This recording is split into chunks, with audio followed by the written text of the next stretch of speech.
ನಮಸ್ಕಾರ ಸ್ನೇಹಿತರೆ, ಶಿವನ ದೇವಸ್ಥಾನಕ್ಕೆ ಹೋದಾಗ ಮೊದಲು ನಾವೆಲ್ಲರೂ ನಂದಿಯ ದರ್ಶನ ಮಾಡ್ತೀವಿ.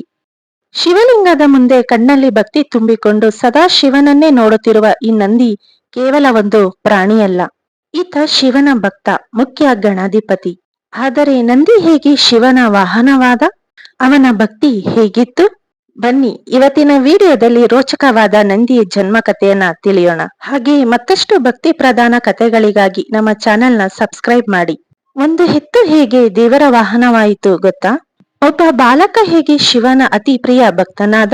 ಈ ಕತೆ ಕೇಳಿದ ಮೇಲೆ ನೀವು ನಂದಿನ ಬೇರೆನೇ ದೃಷ್ಟಿಯಿಂದ ನೋಡುವಿರಿ. ಇದು ಶಿವ ಮತ್ತು ನಂದಿಯ ಅದ್ಭುತ ಕತೆ.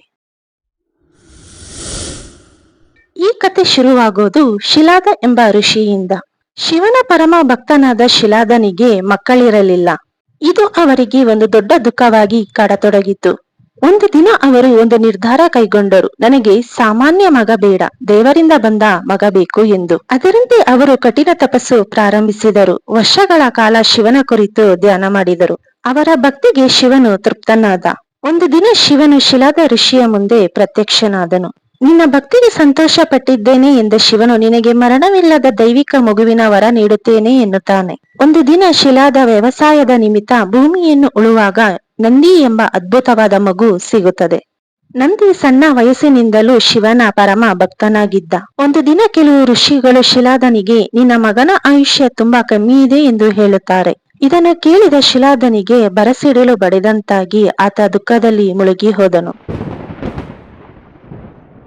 ಆದರೆ ನಂದಿ ಅವನು ಭಯಪಡಲಿಲ್ಲ. ನನ್ನನ್ನು ಕಾಯುವವನು ಸಾಕ್ಷಾತ್ ಶಿವ ಎಂದು ನಂಬಿ ನರ್ಮದಾ ನದಿ ತೀರದಲ್ಲಿ ತೀವ್ರ ತಪಸ್ಸು ಪ್ರಾರಂಭಿಸಿದನು. ನಂದಿಯ ಭಕ್ತಿ ಎಷ್ಟು ಪ್ರಬಲವಾಗಿತ್ತು ಎಂದರೆ ಸ್ವತಃ ಶಿವನೇ ಪ್ರತ್ಯಕ್ಷನಾದ. ನಂದಿಯ ತಲೆಯ ಮೇಲೆ ಕೈಯನ್ನಿಟ್ಟು ಶಿವ, ಇಂದಿನಿಂದ ನೀನು ಮರಣವಿಲ್ಲದವನು. ನೀನು ಕೇವಲ ನನ್ನ ಭಕ್ತನಲ್ಲ, ನನ್ನ ಮುಖ್ಯ ಗಣಾಧಿಪತಿ ಹಾಗೂ ನನ್ನ ವಾಹನವಾಗು ಎಂದು ವರ ನೀಡಿದರು. ಆಗ ನಂದಿ ಶಕ್ತಿಶಾಲಿ ಬಿಳಿ ಎತ್ತಾಗಿ ಬದಲಾಗುತ್ತಾನೆ. ಅಂದಿನಿಂದ ನಂದಿ ಶಿವನ ನೆರಳು. ದೇವಸ್ಥಾನಗಳಲ್ಲಿ ನಂದಿ ಶಿವನ ಮುಂದೆ ಏಕಿರುತ್ತಾನೆ ಗೊತ್ತಾ?